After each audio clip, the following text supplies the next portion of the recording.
মুআজ্জাজ হাজিরিন, মহান রব্বুল আলামিনের দরবারে শুকরিয়া আদায় করি যে আল্লাহ সুবহানাহু ওয়া তাআলা আমাদেরকে দুনিয়ার সকল ব্যস্ততাকে রেখে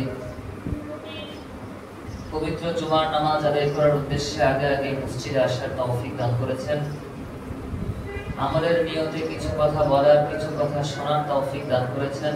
সেই মহান রব্বুল আলামিনের দরবারে অন্তরের অন্তঃস্থল থেকে কালিমাতুশ শুকর আদায় করি আলহামদুলিল্লাহ।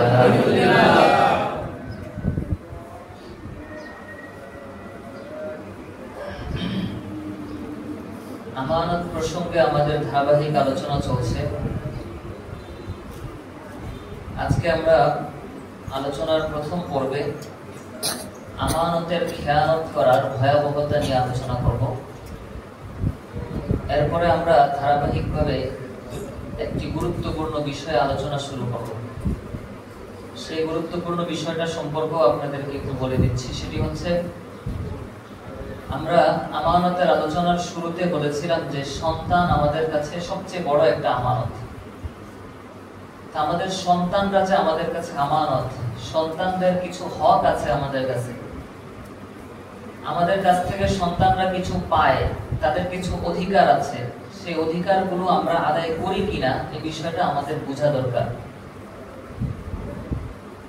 দুনিয়াতে প্রত্যেকেই আমরা নেক সন্তান আশা করি। কি বলেন, আশা করি না যে আমার সন্তানরা নেক সন্তান হবে? নেক সন্তান যদি আমি পেতে চাই তাহলে আমারও তো কিছু করণীয় থাকতে পারে।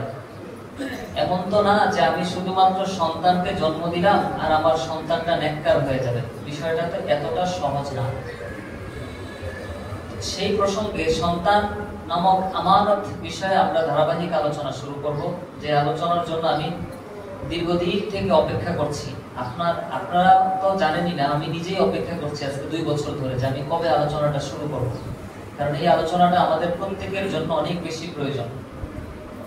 সে আলোচনায় যাওয়ার আগে আমানতের খেয়ানত প্রসঙ্গে আমরা কিছু সর্বশেষ কথা বলে নিই। বিগত জুমায় আমরা নবী রাসূলদের বৈশিষ্ট্য সম্পর্কে জেনেছি যে প্রত্যেক নবী রাসূল তার সম্প্রদায়ের কাছে, তার উম্মতের কাছে এসে সবচেয়ে বড় যে কথাটা বলেছেন নিজেদের সম্পর্কে, যে ইন্নী লাকুম রাসূলুন আমিন, আমি তোমাদের কাছে আল্লাহর প্রেরিত বিশ্বস্ত একজন রাসূল। প্রত্যেক নবী, প্রত্যেক রাসূল নিজেকে আমিন হিসাবে সবার সামনে উপস্থাপন করেছেন। আমিন মানে কি বলেন তো? বিশ্বস্ত। আমিন মানে বিশ্বস্ত, আমিন মানে আমানতদার। যিনি আমানতদার তিনি বিশ্বস্ত। আরবিতে বললে আমানতদার, আর বাংলায় বললে কি? বিশ্বস্ত। যাকে বিশ্বাস করা যায়, যার কাছে কোনো একটা কথা বিশ্বাস করে বলা যায়, যার কাছে কোনো একটা টাকা বিশ্বাস করে রাখা যায়, যার কাছে কোনো একটা পরামর্শ বিশ্বাস করে পরামর্শ চাওয়া যায়, তাকে বলা হয় বিশ্বস্ত। প্রত্যেক নবী রাসূল তার সম্প্রদায়ের কাছে এসে বলেছেন, ইন্নী লাকুম রাসূলুন আমিন, আমি তোমাদের কাছে আল্লাহর প্রেরিত বিশ্বস্ত একজন রাসূল। এই বিশ্বস্ততা যদি কেউ নষ্ট করে ফেলে, বিশ্বাস যদি কেউ ভঙ্গ করে, তাকে বলে খেয়ানতকারী। কি কারী ভাই? খেয়ানতকারী। আমানতের খেয়ানতকারী। সে আমানতদার না, বরং সে আমানতের খেয়ানতকারী। আমানতের খেয়ানত করার প্রসঙ্গে হাদিসের মধ্যে আসছে, আল্লাহ রাসূল সাল্লাল্লাহু আলাইহি ওয়াসাল্লাম ইরশাদ করেন, ইউতা বিসাহিবিল আমানাতি ফায়ুকালু লাহু আদ্দি আমানাতাক। হাশরের ময়দানে আমানতদার ব্যক্তি, যার কাছে কোনো মানুষ কোনো কিছু আমানত রেখেছে, তাকে আল্লাহ তাআলা ডাকবেন, ডেকে বলবেন, আদ্দি আমানাতাক, তুমি তোমার আমানত পরিশোধ করো। তাহলে এটা কোন ব্যক্তি বলতে পারেন? যিনি দুনিয়াতে আমানত কি করেন নাই? পরিশোধ করেন নাই। বান্দার কোনো হক তার কাছে ছিল, সেই বান্দার হক নিয়ে কবরে চলে গেছে। হাশরের ময়দানে আল্লাহ সুবহানাহু ওয়া তাআলা তাকে বলবেন, আদ্দি আমানাতাক, তুমি তোমার আমানতকে আজকে আদায় করো। তো হাশরের ময়দানে আমানত আদায় করবে কোত্থেকে? তার কাছ থেকে যে একজন 10 টাকা পায়, হাশরের ময়দানে কি 10 টাকা থাকবে? 10 টাকার তো কোনো সিস্টেম নাই। অথচ দুনিয়াতে চাইলেই উনি 10টা টাকা আদায় করে দিতে পারত। দুনিয়াতে দেওয়াটা অনেক সহজ ছিল, কিন্তু হাশরের ময়দানে 10 টাকা তো দূরের কথা, 1 টাকা যদি কেউ পায়, এটা পরিশোধের কোনো ব্যবস্থা থাকবে না। টাকার নোট দিয়ে সেখানে কোনো লেনদেন থাকবে না, সেখানে লেনদেন হবে নেকি দিয়ে, সেখানে লেনদেন হবে বদ আমল দিয়ে, সেখানে লেনদেন হবে সওয়াব দিয়ে, সেখানে লেনদেন হবে গুনাহ দিয়ে। সওয়াব আর গুনাহ ছাড়া হাশরের ময়দানে লেনদেনের আর কোনো ব্যবস্থা থাকবে না। আল্লাহ বলবেন আদি আমানাতাক, তুমি তোমার আমানত আজকে পরিশোধ করো। ওই ব্যক্তি বলবে ইয়া রব্বি, আল্লাহ কদ যাহাবাতিদ দুনিয়া, আল্লাহ দুনিয়ার জীবন তো শেষ হয়ে গেছে, আমরা তো এখন আখিরাতের জীবনে আছি। আপনি যে আমাকে বলছেন অমুকের পাওনাটা পরিশোধ করতে, এখন তো দুনিয়ার জীবন চলছে না, আমার কাছে তো কোনো টাকা নাই, আমি কিভাবে পরিশোধ করব? সে যখন পরিশোধ করার ব্যাপারে অপারগতা প্রকাশ করবে যে আল্লাহ আমার কাছে দুনিয়ার ওই ঋণ পরিশোধ করার মতো ক্ষমতা এখন নাই, আল্লাহ সুবহানাহু ওয়া তাআলা বলবেন ইযহাবু বিহি ইলাল হাওিয়া, তোমরা তাকে হাওিয়া নামক দোজখে নিয়ে যাও। বলেন নাউযুবিল্লাহ। সূরাতুল কারিআর মধ্যে এই দোজখের নামটা আসছে, সূরাতুল কারিআ। ফাউম্মুহু হাওিয়া ওয়ামা আদরাকা মা হিয়া নারুন হামিয়া, এটা দোজখের একটা নাম। হাওিয়া দোজখের বিশেষ পরিচয় আল্লাহ তাআলা সূরা কারিয়াতে দিয়ে দিয়েছেন, নারুন হামিয়া, উত্তপ্ত আগুন, যে আগুনের উত্তাপের কোনো সীমা নাই, সর্বোচ্চ সীমার উত্তপ্ত আগুনকে নারুন হামিয়া বলা হয়। আল্লাহ রাব্বুল আলামিন বলেন হাওিয়া নামক দোজখ হচ্ছে এমন দোজখ যেখানে আগুন সর্বোচ্চ পর্যায়ে উত্তপ্ত থাকে। আল্লাহ বলবেন এই ব্যক্তিকে হাওিয়া নামক দোজখে নিয়ে যাও। ফায়ুযহাবু বিহি ইলাইহা, তখন ফেরেশতারা তাকে ধরে হাওিয়া নামক দোজখে নিয়ে যাবে। ফায়াহবি বিহা হাত্তা ইয়ানতাহিয়া ইলা ক্বাহরিহা ফায়াজিদুহা কাহাইআতিহা ফায়াখুযুহা ফায়াহমিলুহা আলা আতিকিহি, তখন ওই ব্যক্তিকে দোজখের মধ্যে নিক্ষেপ করা হবে। ফেরেশতারা তো আর দোজখে ঢুকবে না, দূর থেকে দোজখের মধ্যে তাকে নিক্ষেপ করবে। সে দীর্ঘ সময় যাবত দোজখের মধ্যে ভিতরে পড়তে থাকবে, নিচের দিকে নামতে থাকবে, নামতে থাকবে, নামতে থাকবে, নামতে থাকবে, তলা খুঁজে পাবে না। এমন দোজখ যে দোজখের সে মাটির নিচটা সে খুঁজে পাবে না। দীর্ঘ সময় পর্যন্ত 40,000 বছর এরকম বর্ণনা আসছে, 70,000 বছরের বর্ণনা আছে যে একটা পাথর যদি জাহান্নামের উপর থেকে নিচে ছেড়ে দেওয়া হয় তাহলে নিচ পর্যন্ত পৌঁছাতে 70,000 বছর সময় লাগবে। ওই ব্যক্তি যখন জাহান্নামের তলদেশে গিয়ে পৌঁছাবে তখন সে দুনিয়ার যে আমানতটা তার কাছে ছিল সেই আমানতটা সে ওখানে গিয়ে পেয়ে যাবে। কি আশ্চর্য কথা! মানে ধরেন দুনিয়াতে আমার কাছে একজন 500 টাকা পায়, সে হাওিয়া নামক দোজখের নিচে গিয়ে ওই 500 টাকার একটা নোট পাবে। বিষয়টা কি আমি বুঝাইতে পারছি আপনাদেরকে? তার কাছে একজন এক খণ্ড জমি পায়, তো হাওিয়া নামক দোজখের শেষ সীমায় গিয়ে সে ওই জমিটা, দুনিয়ার জমিটা পেয়ে যাবে, দুনিয়ার ওই টাকাটা পেয়ে যাবে, দুনিয়ার ওই অলংকারটা যেটা তার কাছে অন্য একজন পায় সেটা সে ওখানে দেখতে পাবে। সে দেখে ফায়াহমিলুহা আলা আতিকিহি, ওইটা সে কাঁধে নিবে। ওই আমানত যে তার কাছে যে ব্যক্তি পায়, যে আমানতটা সে কি করবে ভাই? কাঁধের মধ্যে নিবে। যে সম্পদটা তার কাছে অন্য ব্যক্তি পায় সেই সম্পদটা সে কাঁধের মধ্যে নিবে। সে চিন্তা করবে এটা যদি আমি পরিশোধ করে দিতে পারি তাহলেই তো আমি মুক্ত হয়ে যাব, বেঁচে যাব। সে এটা নিজের কাঁধের মধ্যে নিবে। সুম্মা ইয়াসিরু বিহা ফি নারি জাহান্নামা হাত্তা ইযা রাআ আন্নাহু খারাজা বিহা সাল্লাত ফাহাওয়াত, সে এটা নিয়ে আবার উপরের দিকে উঠতে থাকবে। কাঁধের মধ্যে নিয়ে অনেক কষ্ট করে সে জাহান্নামের আগুনকে বাড়িয়ে আস্তে আস্তে আগাতে আগাতে একসময় জাহান্নামের কিনারায় পৌঁছে যাবে। সে যখন জাহান্নাম থেকে বের হতে যাবে, জাহান্নামের উপরে যখন উঠতে যাবে, নবীজি সাল্লাল্লাহু আলাইহি ওয়াসাল্লাম বলেন জাল্লাত ফাহাওয়াত, তার পা পিছলে সে আবার জাহান্নামের আগুনের মধ্যে পড়ে যাবে। বলেন নাউযুবিল্লাহ। ওয়া হুয়া ফি আসারিহা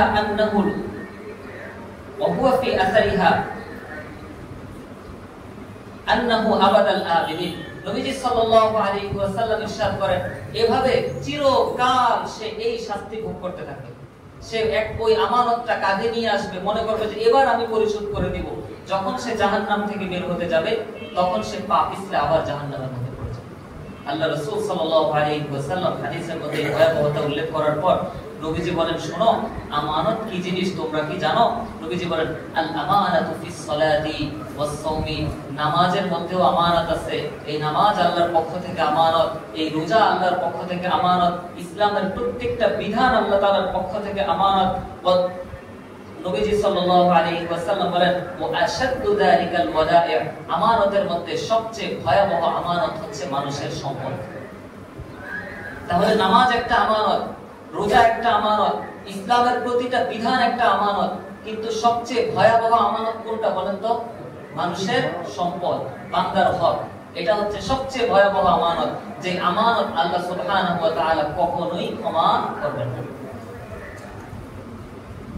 বুখারী শরীফের মধ্যে হাদিস আসছে, আল্লাহ রাসূল সাল্লাল্লাহু আলাইহি ওয়াসাল্লাম ইরশাদ করেন, বুখারী শরীফের 33 নম্বর বর্ণনা, নবীজি বলেন আয়াতুল মুনাফিকি সালাসুন, মুনাফিকের নিদর্শন তিনটা। মৌলিকভাবে মুনাফিক চেনার জন্য তিনটা নিদর্শনের কথা নবীজি বলেছেন। এক নাম্বার, ইযা হাদাসা কাযাবা, মুনাফিক যখন কথা বলে সে মিথ্যা কথা বলে। মুনাফিকের এক নাম্বার আলামত কি ভাই? কথা বললে মিথ্যা কথা বলে। দুই নাম্বার, ইযা ওয়াদা আখলাফা, যখন সে কারোর সাথে ওয়াদা করে সে ওয়াদা রক্ষা করে না, বরং ওয়াদা কি করে? ওয়াদা ভঙ্গ করে। তিন নাম্বার, ইযা তুমিনা খান, তার কাছে যদি কোনো ব্যক্তি কোনো কিছু আমানত রাখে সে আমানতের খেয়ানত করে। আজকে আমরা যদি আমাদের নিজেদের দিকে তাকাই, নিজের জীবনের দিকে তাকাই, দেখেন আমরা মিথ্যা কথা বলি, আমরা আমাদের পরিবারে মিথ্যা কথা বলি, আমরা আমাদের ব্যবসা প্রতিষ্ঠানে মিথ্যা কথা বলি, আমরা আমাদের চাকরির জায়গাতে মিথ্যা কথা বলি। বরং অবস্থা এমন হয়েছে, সত্য কথা বলবেন তো বিপদে পড়বেন। পৃথিবীর পরিবেশটা এখন এমন হয়ে গেছে, যারা মিথ্যাবাদী তারাই রাজত্ব করছে। কথা বলেন ঠিক কিনা? যারা মিথ্যাবাদী তারাই ক্ষমতাবান হচ্ছে, যারা মিথ্যাবাদী তারাই অর্থ কামাই করছে। যারা সত্য কথা বলছে তারা সমাজে নেতৃত্বে যেতে পারছে না, যারা সত্য কথা বলছে তারা অর্থ কামাই করতে পারছে না, দুই হাত ভরে তার অর্থ আসে না, দুনিয়ার জীবনে সংকীর্ণতা চলে আসছে। যারা সত্য কথা বলে অফিসের মধ্যে তাদের প্রমোশন হয় না, আর যারা মিথ্যা কথা বলে তারা অনেক উপরে চলে যেতে পারে।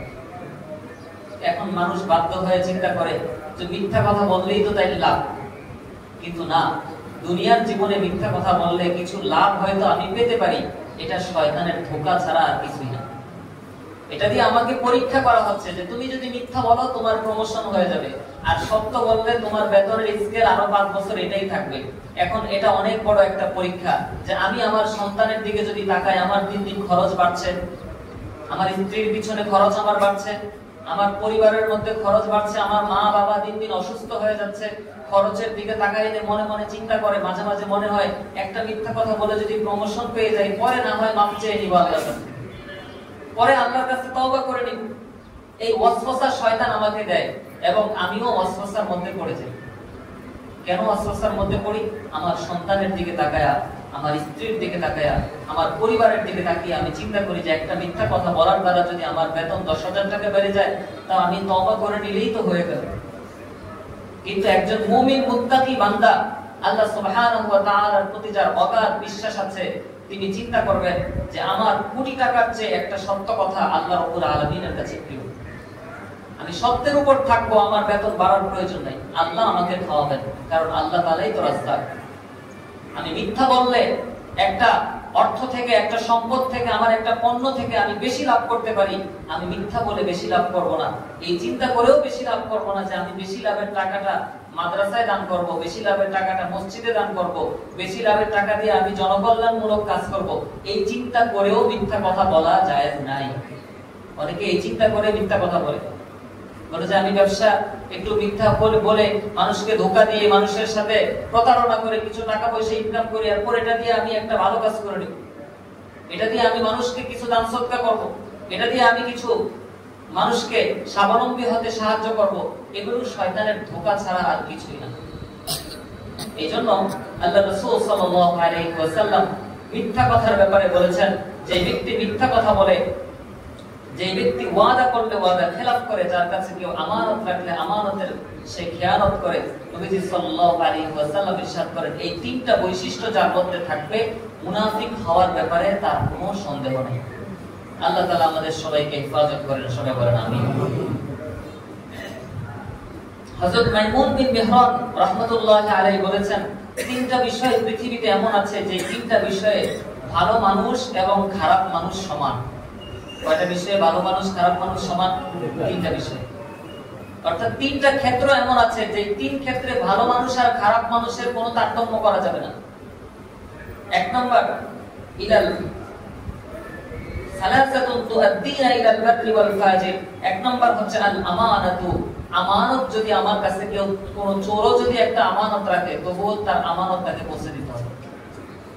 এক নাম্বার কি? আমানত। বলেন এক নাম্বার কি? আমানতের ক্ষেত্রে ভালো মানুষ খারাপ মানুষ কি সমান? ভালো মানুষ খারাপ মানুষ সমান। দুই নাম্বার ওয়াসিলাত ওয়াল আহদু, দুই নাম্বার হচ্ছে প্রতিশ্রুতি, ওয়াদা। আমি একজনের সাথে ওয়াদা করেছি, পরে আমি চিন্তা করতেছি যার সাথে আমি ওয়াদা করলাম সেই তো হাজারবার আমার সাথে ওয়াদা খেলাফ করছে, আমি না হয় একবার ওয়াদা খেলাফ করি। বুঝাইতে পারিনি মনে হয়?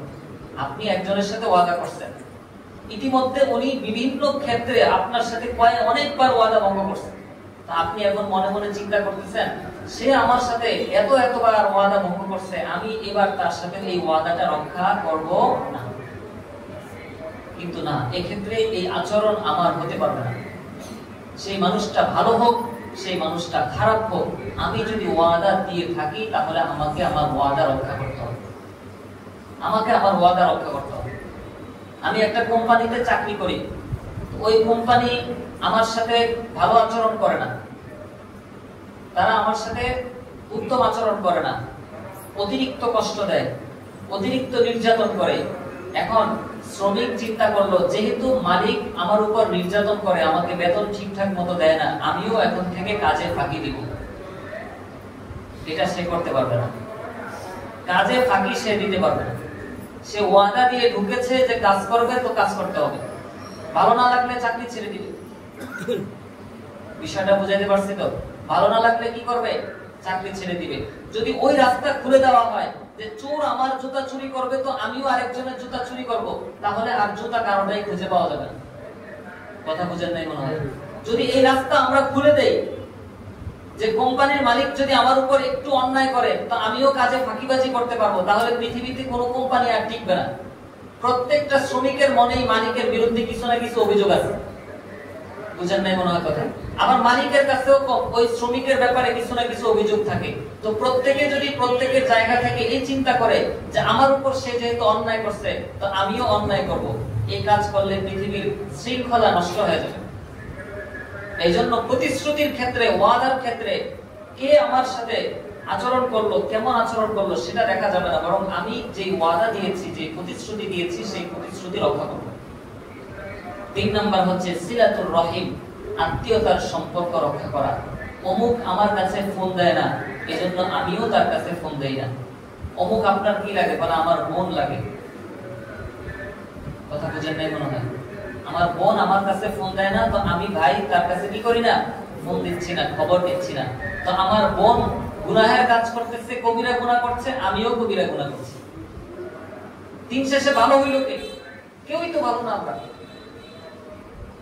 বরং আমার বোন আমার সাথে যোগাযোগ করে না, আমি করব।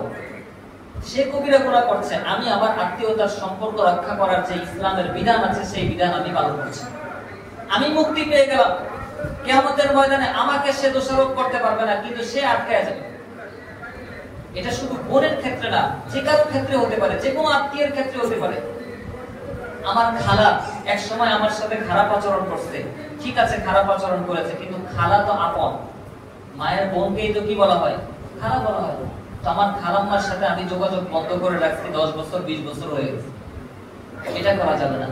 আমার খালাম্মা যদি খারাপ মানুষ হয়ে থাকে তার হিসাব সে আল্লাহর কাছে দিবে, কিন্তু আমি আমার খালাম্মার সাথে যোগাযোগ করব, তাকে অন্তত সালাম বিনিময় করব, তাকে জিজ্ঞেস করব সে কেমন আছে, কি অবস্থায় আছে।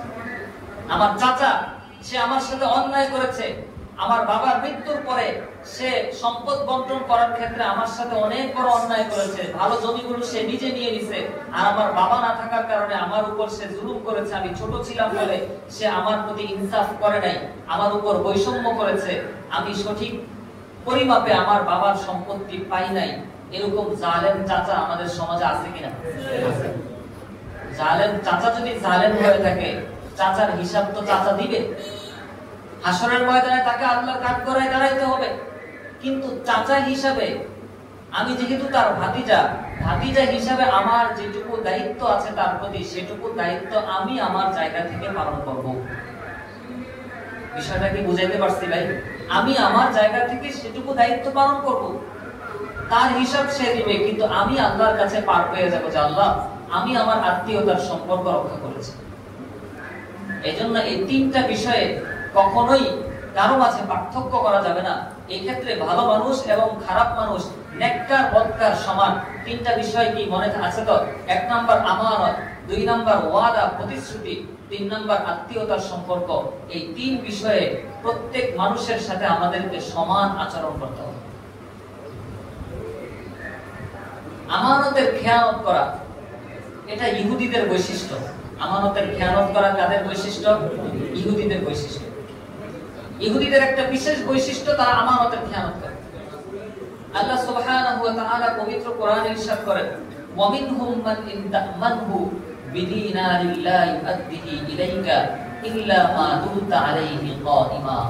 আল্লাহ তাআলা রাসূল সাল্লাল্লাহু আলাইহি ওয়াসাল্লামকে লক্ষ্য করে বলেন, নবী আপনি যদি ইহুদিদের কাছে, ইহুদিদের মধ্যে কিছু মানুষ এমন আছে তাদের কাছে যদি আপনি 1 দিনার রাখেন আমানত, কত দিনার ভাই?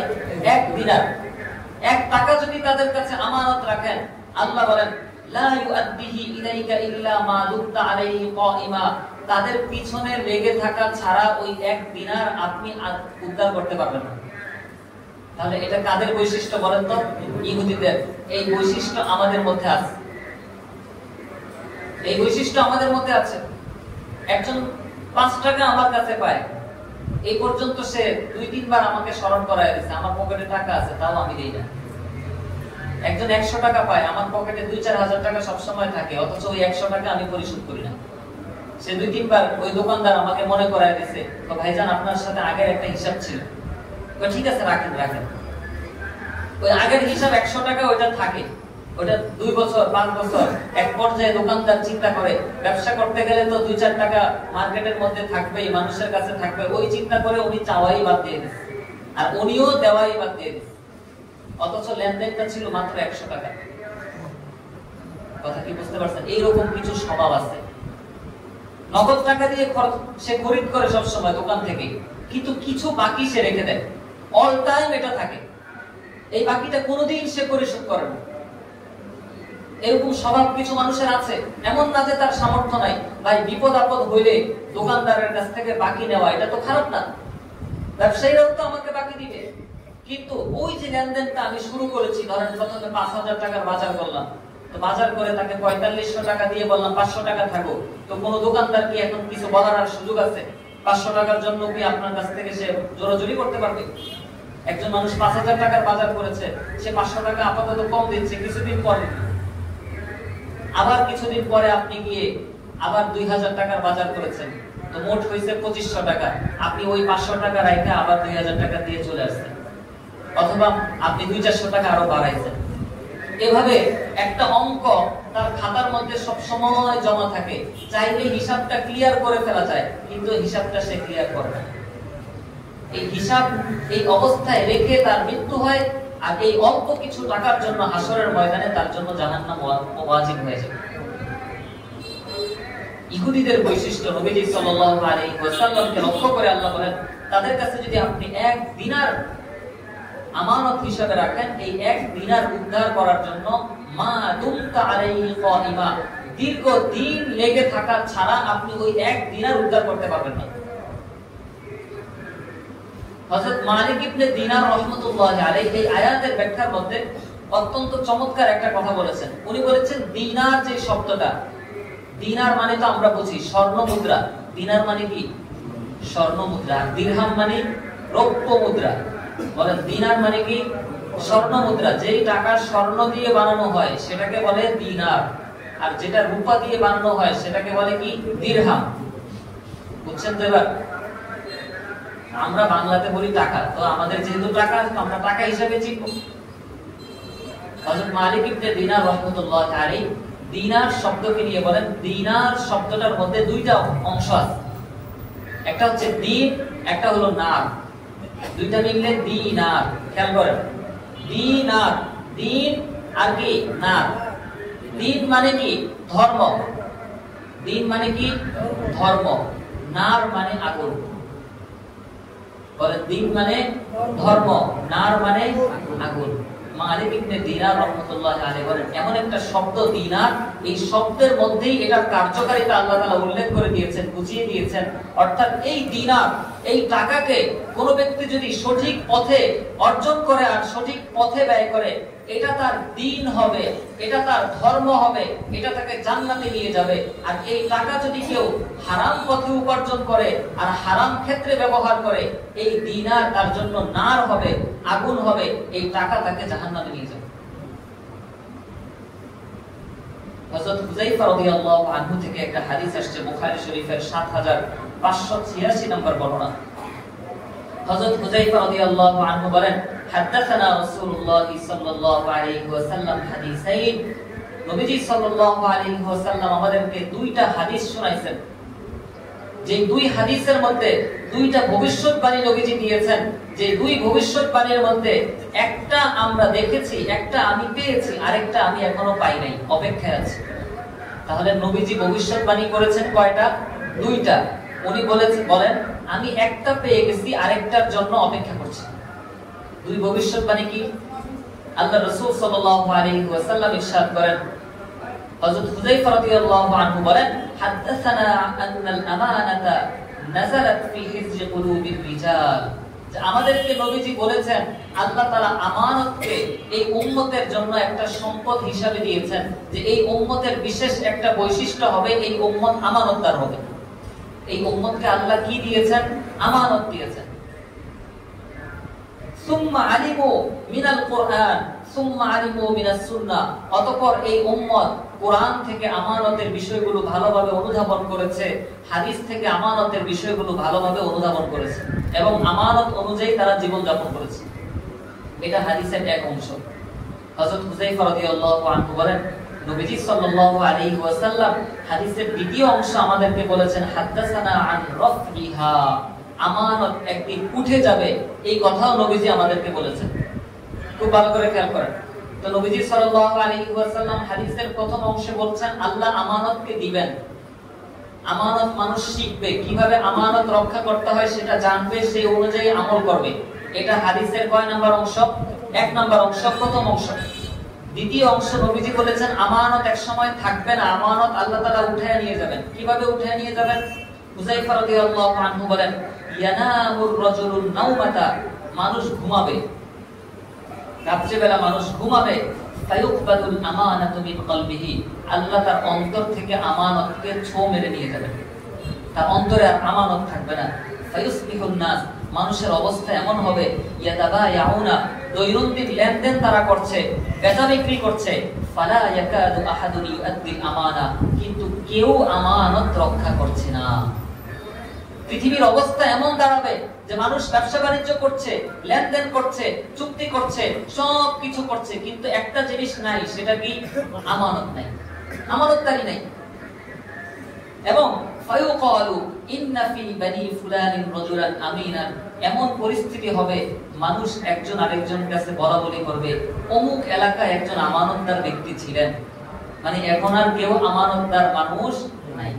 অমুক এলাকায় অতীতে একজন আমানতদার ব্যক্তি ছিলেন, এই পরিস্থিতি চলে আসবে। হযরত হুযায়ফা রাদিয়াল্লাহু আনহু বলেন, হাদিসের প্রথম অংশটা আমরা পেয়েছি, অর্থাৎ আমানত আল্লাহ আমাদেরকে দিয়েছেন, সাহাবায়ে কেরাম আমানত বুঝেছে, সাহাবায়ে কেরাম আমানত অনুযায়ী আমল করেছে, হাদিস থেকে আমানত শিখেছে। সাহাবায়ে কেরামের মধ্যে এমন কেউ ছিলেন না যিনি আমানতের খেয়ানত করেছেন। এমন কোন সাহাবী ছিলেন নাকি যে আমানতের খেয়ানত করেছেন? কিন্তু দ্বিতীয় অংশটা হুযায়ফা রাদিয়াল্লাহু আনহু বলেন, দ্বিতীয় অংশ আমরা পাই নাই, কারণ সাহাবায়ে কেরামের জামানায় আল্লাহ আমানত উঠায় নিছে, উঠায় নেয়নি, কিন্তু সেই জামানা এখন চলছে। আজকে আপনি খুঁজে দেখেন, 100 জন মানুষ, 200 জন মানুষ, 1000 মানুষের মধ্যে আপনি সার্ভে করেন, কয়জন আমানতদার ব্যক্তি আপনি পাবেন? সবাই বলবে আমি ভালো মানুষ, আমাকে ভোট দেন, তাহলে আমি একদম এলাকার উন্নতি করে শেষ করে ফেলব। কিন্তু সে এলাকার সবচেয়ে বড় খেয়ানতকারী, সে সবচেয়ে বড় ভূমিদস্যু, সে মানুষের ভূমি দখল করে অন্যায় রাজত্ব প্রতিষ্ঠা করতে চায়, সে চাঁদাবাজি করে, সে এই ঘুষ খায়, সব ইত্যাদি। অফিসের মধ্যে দুইজন চাকরি করে, একজন মুসলমান, একজন হিন্দু। এক ভাই দেখলাম ফেসবুকে পোস্ট করেছে, মুসলমান শুকরের গোশত খায় না, হিন্দু গরুর গোশত খায় না, কিন্তু দুইজনেই ঘুষ খায়। কথা বুঝেন নাই মনে হয়? একজন অফিসে দুইজন চাকরি করে, একজন মুসলমান আর একজন কি হিন্দু কি গরুর গোশত খায়? খায় না। মুসলমান শুকরের গোশত খায়? খায় না। কিন্তু দুইজনেই কি খায়? ঘুষ খায়। এই হচ্ছে আমাদের ইসলামের অবস্থা, আমাদের দিনদারির অবস্থা। আমরা শুকরের গোশত খাই না, কিন্তু হারাম টাকা দেদারসে খেতে পারি। এটা খেতে কোনো সমস্যা নেই, কিন্তু শুকরের গোশত তো হারাম, এটা তো খাওয়া যাবে না। আর ঘুষ খাওয়া তো হালাল। কথা বুঝাইতে পারি নাই মনে হয়। অবস্থা আজকে এমন দাঁড়িয়েছে, আমানতদার ব্যক্তি খুঁজে পাওয়া যাচ্ছে না। আল্লাহ রাসূল সাল্লাল্লাহু আলাইহি ওয়াসাল্লাম কিয়ামতের আলামত বলেছেন যে কিয়ামতের পূর্বে আমানত উঠে যাবে। কিয়ামতের পূর্বে আমানত আল্লাহ তাআলা উঠায় নিয়ে যাবেন, আমানত উঠে যাবে। বুখারী শরীফের মধ্যে হাদিস আসছে 6496 নম্বর বর্ণনা। এক সাহাবী রাসূল সাল্লাল্লাহু আলাইহি ওয়াসাল্লামকে জিজ্ঞেস করেন, মাতাস সাআ ইয়া রাসূলুল্লাহ, কখন কিয়ামত হবে? কিয়ামত কখন হবে আমাদেরকে একটু বলেন। নবীজি সাল্লাল্লাহু আলাইহি ওয়াসাল্লাম তার কথার কোনো জবাব দিলেন না। মজলিসে তিনি যে আলোচনা করছেন সেই আলোচনাটাকেই ধারাবাহিক করলেন, সেই আলোচনাটাকে চালায়া গেলেন, প্রশ্নের জবাব দেন নাই। মজলিস শেষ হয়েছে, শেষ হওয়ার পর নবীজি বলেন, আইনা সাইলু আনিস সাআ, কিয়ামত সম্পর্কে প্রশ্নকারী কোথায়? কে যেন কিয়ামত সম্পর্কে জিজ্ঞেস করছিল, দাঁড়াও। ওই ব্যক্তি দাঁড়াইছে, ইয়া রাসূলুল্লাহ, আমি কিয়ামত সম্পর্কে জিজ্ঞেস করেছি। আল্লাহ রাসূল সাল্লাল্লাহু আলাইহি ওয়াসাল্লাম ইরশাদ করেন, ফাইদা উইকিয়াতিল আমানাতু ফান্তাযিরিস সাআ, যখন আমানতের খেয়ানত বেড়ে যাবে, যখন আমানত মানুষ রক্ষা করবে না, তখন কিয়ামতের অপেক্ষা করো। কিয়ামতের অপেক্ষা করতে বলেছেন কখন ভাই? যখন আমানতদার ব্যক্তি থাকবে না, আমানতের খেয়ানত যখন সমাজের মধ্যে বেড়ে যাবে, তখন নবীজি বলেন কিয়ামতের অপেক্ষা করো, কিয়ামত অতি নিকটে চলে এসেছে। এখন ওই সাহাবী আবার নবীজিকে জিজ্ঞেস করেন, ইয়া রাসূলুল্লাহ, আমানত নষ্ট হয়ে গেছে, আমানতদার ব্যক্তি দুনিয়াতে নাই, এটা বুঝবো কেমনে? প্রশ্নটা বুঝছেন? আমানত যে আল্লাহ উঠায় নিয়ে গেছেন, আমানতদার ব্যক্তি দুনিয়াতে কেউ নাই, এটা আমরা কিভাবে বুঝবো? কাইফা ইদাআতুহা ইয়া রাসূলুল্লাহ, আমানত নষ্ট হবে কিভাবে? কিভাবে আমরা বুঝবো যে আমানত নামক বস্তু পৃথিবীতে নাই? এটা বোঝার আলামত কি? আমি কি জনে জনে গিয়ে আমি যাচাই করতে পারবো যে এই লোকটা আমানতদার কিনা? এটা কি আমরা বুঝতে পারবো? আমরা কি সব মানুষ সম্পর্কে জানি? একজন মানুষকে দেখা যায় সাধারণ কিন্তু অনেক বড় ভালো মানুষ, একজন মানুষকে দেখা যায় আলখাল্লা পরে ঘুরে, পাগড়ি ছাড়া সে চলে না, তার বড় বড় দাড়ি, কিন্তু সে সবচেয়ে বড় জালেম। কি বলেন, আছেন এরকম? সে অফিসের মধ্যে সবচেয়ে খারাপ মানুষ, যেই লোকটা দাড়িওয়ালা, এরকম দাড়িওয়ালা আছে না? আছে। আবার একজন মানুষকে বাহ্যিকভাবে দেখা যায় একদম সাধারণ, মনে হয় দিনদার না, অথচ সে কোনোদিন 1 টাকা ঘুষ খায়নি, কোনোদিন হারাম পথে 1 টাকা ইনকাম করে নাই, এরকম ভালো মানুষও তো আছে। কিভাবে বুঝবো? ওই সাহাবী জিজ্ঞেস করেন, ইয়া রাসূলুল্লাহ, আমানত যে আল্লাহ উঠায় নিয়ে গেছে, কিয়ামত যে চলে আসছে, এটা বুঝবো কিভাবে? নবীজি সাল্লাল্লাহু আলাইহি ওয়াসাল্লাম বলেন, ইদা উসিদাল আমরু ইলা গায়রি আহলিহি ফান্তাযিরিস সাআ, নবীজি একটা আলামত বলে দিয়েছেন, যে আলামতটা আল্লাহ রাসূল সাল্লাল্লাহু আলাইহি ওয়াসাল্লাম বলেন, যখন অযোগ্যকে দায়িত্ব দেওয়া হবে, তখন কিয়ামতের অপেক্ষা করো। কাকে দায়িত্ব দেওয়া হবে? অযোগ্য। যখন দায়িত্ব অযোগ্যের হাতে অর্পণ করা হবে, তখন কিয়ামতের অপেক্ষা করো। তার মানে সমাজে যখন আমরা দেখব অযোগ্যরা নেতা হয়ে যাচ্ছে, অযোগ্যরা দায়িত্ব পেয়ে যাচ্ছে, অযোগ্যরা রাষ্ট্রপ্রধান হয়ে যাচ্ছে, অযোগ্যরা রাষ্ট্রপতি হয়ে যাচ্ছে, অযোগ্যরা প্রধানমন্ত্রী হয়ে যাচ্ছে, অযোগ্যরা মেম্বার চেয়ারম্যান হয়ে যাচ্ছে, অযোগ্যরা এমপি হয়ে যাচ্ছে, অযোগ্যরা মসজিদ কমিটির সভাপতি সেক্রেটারি হয়ে যাচ্ছে, ক্যাশিয়ার হয়ে যাচ্ছে, অযোগ্যরা ইমাম হয়ে যাচ্ছে, অযোগ্যরা মুয়াজ্জিন হয়ে যাচ্ছে, অযোগ্যরা এক একটা বাজার কমিটির সভাপতি হয়ে যাচ্ছে, যার কোনো যোগ্যতা নাই, যার কোনো পড়াশোনা নাই, যার কোনো ধরনের কোনো ওই বাজারকে পরিচালনা করার মতো জ্ঞান সে রাখে না, কিন্তু সে বাজার কমিটির সভাপতি, সে বাজার কমিটির সে অমুক সমিতির সভাপতি, অমুক সমিতির সেক্রেটারি হয়ে গেছে। অযোগ্যরা যখন দায়িত্বপ্রাপ্ত হবে, নবীজি বলেন, তখন কিয়ামতের অপেক্ষা করো, কিয়ামত আসতে আর বেশি দেরি নাই। আজকে সেই অযোগ্যদের হাতে, সর্বক্ষেত্রে আমরা লক্ষ্য করি অযোগ্যদের হাতে দায়িত্ব, অযোগ্যদের হাতে দায়িত্ব। রাষ্ট্র পরিচালনার যোগ্যতা নাই, দায়িত্ব নিয়ে বসে আছে। এমপি হওয়ার যোগ্যতা নাই, সংসদে একটা খাতা দেখে 1 লাইন সুন্দর করে পড়তে পারে না, কিন্তু সে সংসদ সদস্য। কথা বলেন ঠিক কিনা? স্পিকার বারবার করে সংশোধন করে দেয় যে আপনি এইভাবে বলেন, বাজেটটা এইভাবে পেশ করতে হবে। সে 10 মিনিট হয়ে গেছে, সে প্রথম লাইনটা বলে যে বাজেটটা উপস্থাপন করবে, এতটুকু যোগ্যতাও তার নাই, অথচ সে সংসদ সদস্য। এই ইতিহাস আমরা দেখেছি। এই ইতিহাসকে পরিবর্তন করতে হবে। যোগ্যদের হাতে হাতে যদি আমরা নেতৃত্ব দিতে না পারি, পৃথিবীর বয়স আর বেশি দিন নাই, পৃথিবীর কিয়ামত সংঘটিত হবে। আজকে ট্রাম্পের মতো ব্যক্তি আমেরিকার প্রেসিডেন্ট হয়ে যায়, যার কোনো যোগ্যতা নাই, তার মধ্যে উগ্রতা আর নিকৃষ্টতা ছাড়া কিছুই নেই, সে কথা বললেই খারাপ কথা বলে।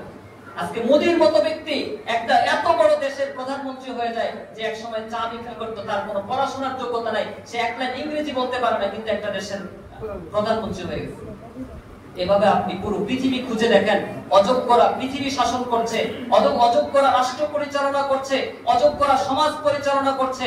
সমাজের বিচার করার জন্য এমন ব্যক্তিদেরকে আমরা ডেকে আনি, উনি অনেক বড় মাতব্বর, অনেক বড় টাকাওয়ালা, অথচ উনি একটা ফায়সালা কিভাবে করতে হয়, কিভাবে একজন মানুষের সামনে কথা বলতে হয়, কিভাবে গুছায়া ওই সমাজটাকে শান্ত করতে হয়, যে ভাই আপনারা এই ফায়সালাটা মেনে নেন, এটার মধ্যে ভালাই আছে, এটার মধ্যে কল্যাণ আছে, এই কথা বলার যোগ্যতা নাই, কিন্তু সে এলাকার মাতব্বর হয়ে বসে আছে। তার যোগ্যতা একটাই, তার কাছে টাকা আছে, সেই টাকাগুলো হারাম টাকা, ওই টাকা দিয়ে সে কিছু নেতা কিনেছে, যে নেতাগুলো, যে পার্টি নেতাগুলো তার কথায় উঠে আর বসে। সে কাউকে বললে তার দোকান ভেঙে ফেলে, কারো ব্যাপারে কথা বললে তার বাড়ি ভেঙে দিয়ে চলে আসে। মানুষ বাধ্য হয়ে চুপচাপ থেকে তার নেতৃত্বকে মেনে নেয়। এই নেতৃত্বের জোর দেখিয়ে, টাকার জোর দেখিয়ে, নেতার জোর দেখিয়ে, অস্ত্রের জোর দেখিয়ে আমাদের সমাজকে এই পদানত করে রাখার যে সংস্কৃতি, সেই সংস্কৃতি আমাদেরকে বদলে দিতে হবে। কথা বলেন ঠিক কিনা?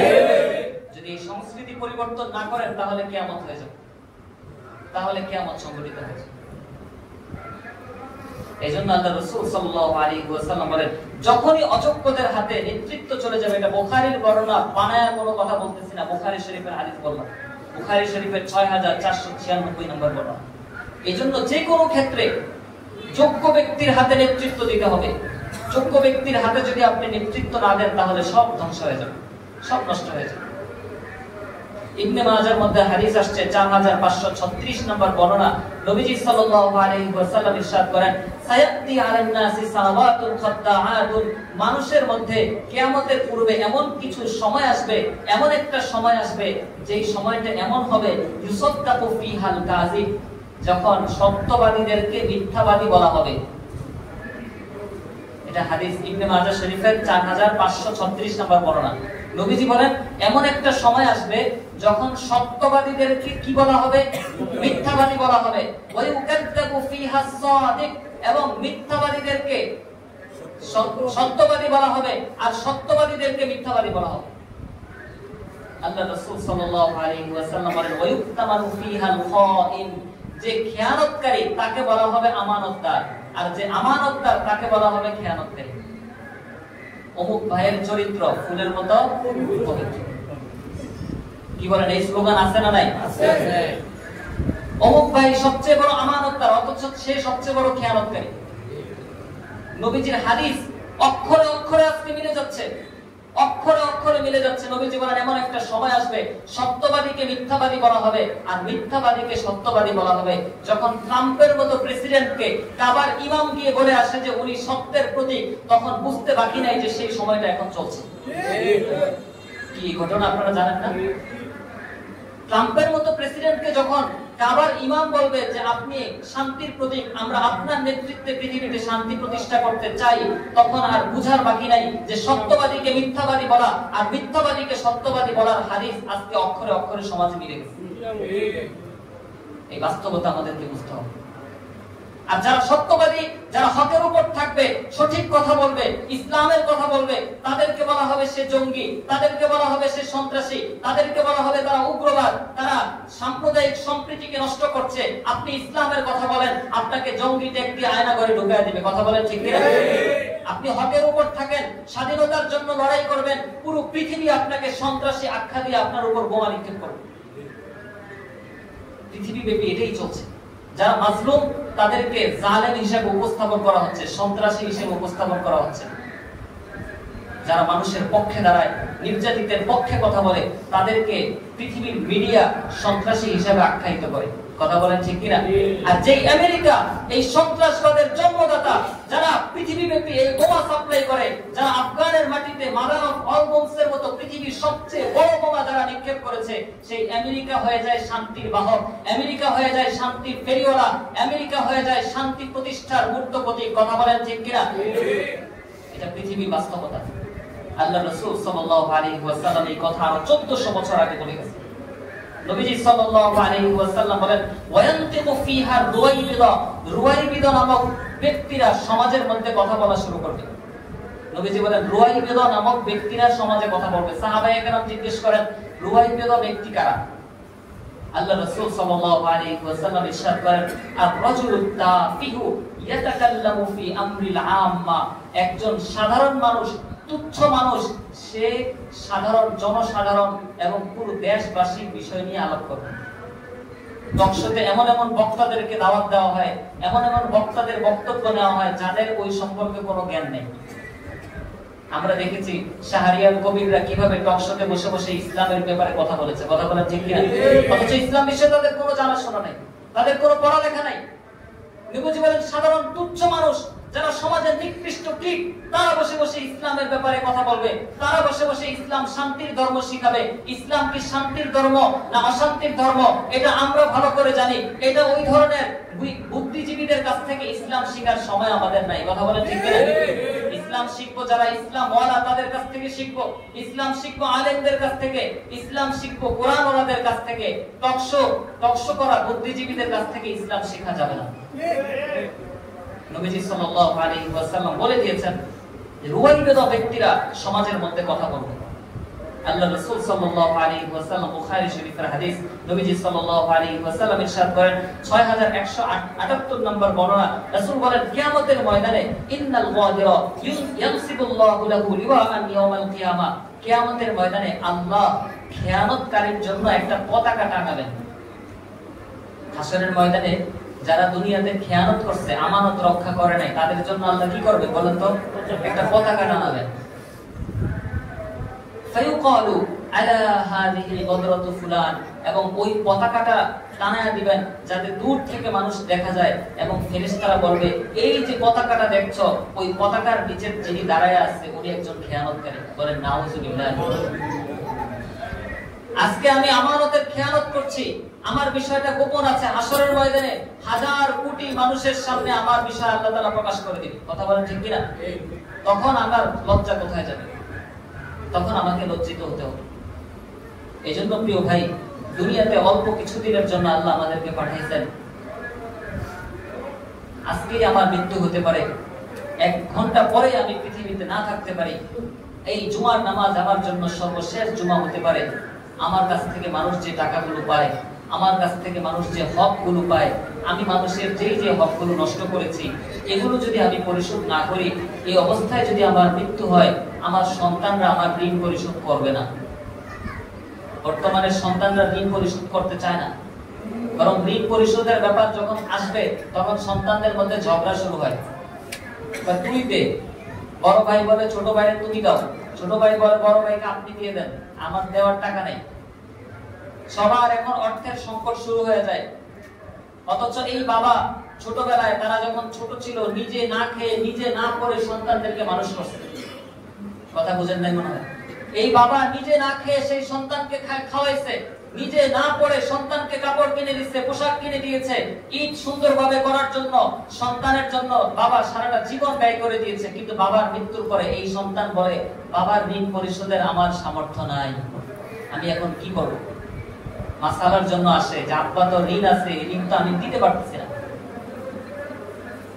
অথচ আপনি যদি অসুস্থ হয়ে যান, আপনার যদি এখন হার্টে অসুখ ধরা পড়ে, তখন আপনার কাছে 2 লাখ টাকা ঠিকই চলে আসে, কিন্তু বাবার ঋণ পরিশোধের জন্য আপনার কাছে 1 লাখ টাকা, 50,000 টাকাও নাই। আপনার সন্তানটা যদি অসুস্থ হয়, তখন হসপিটালের বিল আপনার কাছে চলে আসে, কিন্তু যেই বাবা ইন্তেকাল করেছে তার 20,000 টাকা ঋণ আছে, ওই 20,000 টাকা ঋণ আপনি পরিশোধ করেন না। এরকম সন্তান রেখেই তো আমরা দুনিয়া থেকে যাচ্ছি। তো ভাই, আমার সন্তান আমার পাশে দাঁড়াবে না, হাসরের ময়দানে আমার সন্তান আমার পরিচয় দিবে না, আমার স্ত্রী আমার পরিচয় দিবে না, যাদের জন্য আমি খেয়ানত করছি।